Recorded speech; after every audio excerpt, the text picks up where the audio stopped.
some things that we want to discuss a little bit.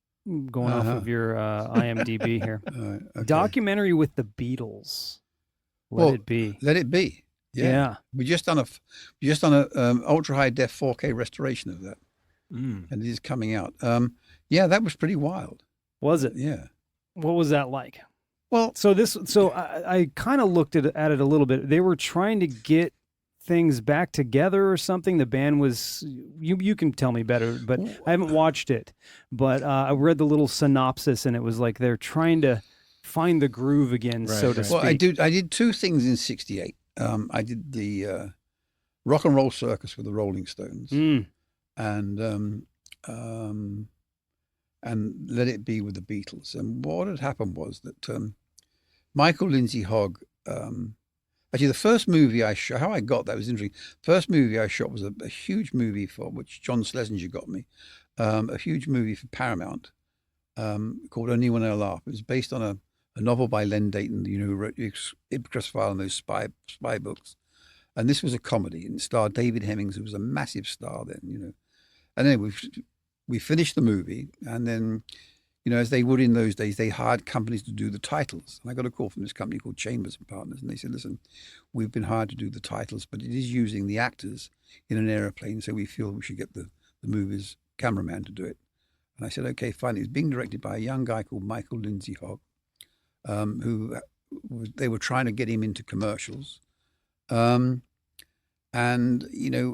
shot for a week, and Michael and I got on like a house on fire. Actually, he's Orson Welles' son, believe it or not. But he only admitted to that about 2 years ago. And he looks just like Orson Welles did at Chimes of Midnight, big cherubic face and smoked big cigars. And at the end of it, we got on well. He said, what are you doing next weekend? I said, nothing. He said, well, do you want to do a job for me? We're going to shoot Jumping Jack Flash for the Stones. So I did that, and so Michael and I got friendly when we did Rock and Roll Circus. And after that, he called me and said, listen, we're going to do, I've been asked to do a Beatles spectacular. I think it was for ABC television. And I said to him, are you going to shoot it on tape or on film?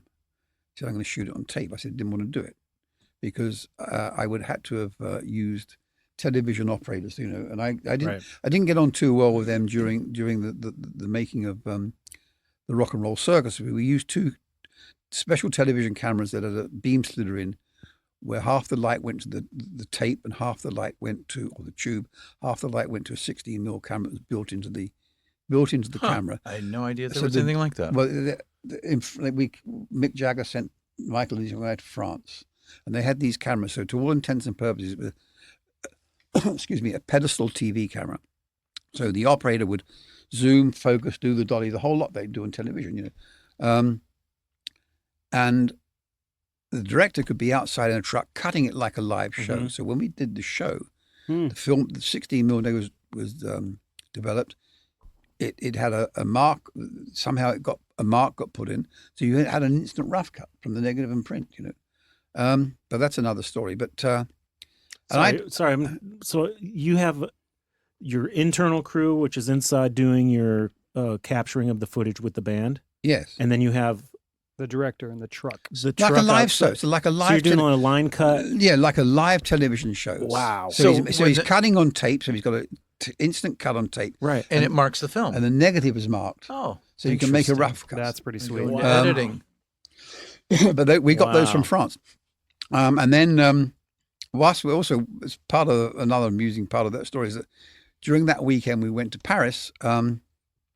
Mick Jagger asked us to go and see Brigitte Bardot because they wanted her for the Ringmaster, but that's another story. But we get. Can I just say I wanted Tony's career off to Paris? Right.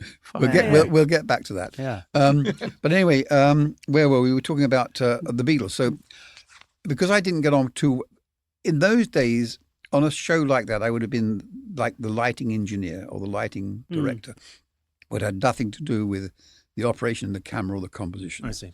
So I had to get TV operators. They didn't like my involvement, but I went out and so when Michael said he was going to do this, and I said didn't want to do it.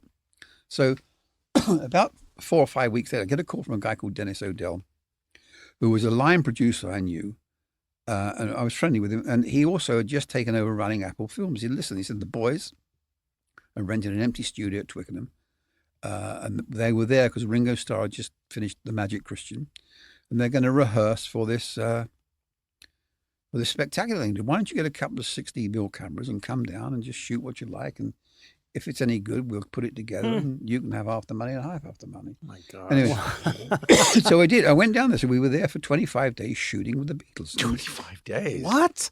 And it was a lot of fun because we'd shoot a bit, they'd fuck about, they'd play the guitars, we'd do another song, they'd all start an argument, you know, and Linda McCartney would be there and Yoko Ono, and they all hated each other, and then it was all friendly, and it was all a load of shit again. Oh, but it was a lot of fun. And then, you know, Lennon said one day they were deciding where they would do this, where they're going to do this spectacular, and George Harrison wanted to do it on an Indian reservation, a sacred place in Taos, New Mexico. Lennon, you know, wasn't too interested in doing it at all, I don't think. And McCartney wanted to do it in the Colosseum in Rome, which of course you couldn't shoot in those days. And then Ringo said, why don't we do it? I mean, I can't do his accent. He said, why don't we do it going across the Atlantic on the QE2? Well, I perked up. That wouldn't be bad. I don't mind if it's tape. I'll go across the Atlantic on the QE2 to do this sort of concert. Anyway, Lennon said, what's all that shit like you're shooting? I said, it's okay. He said, well, let's see some. So I printed some up. A couple of days later, we got some prints, you know, and they liked it. And they said, well, we can use this and just find a way to end it. And there was more discussion. And then we said, well, let's do it on the roof of Apple. Oh, wow. So I got 16 cameras all over parts of London, and we did that concert on the roof of Apple, which was it brought London to a state.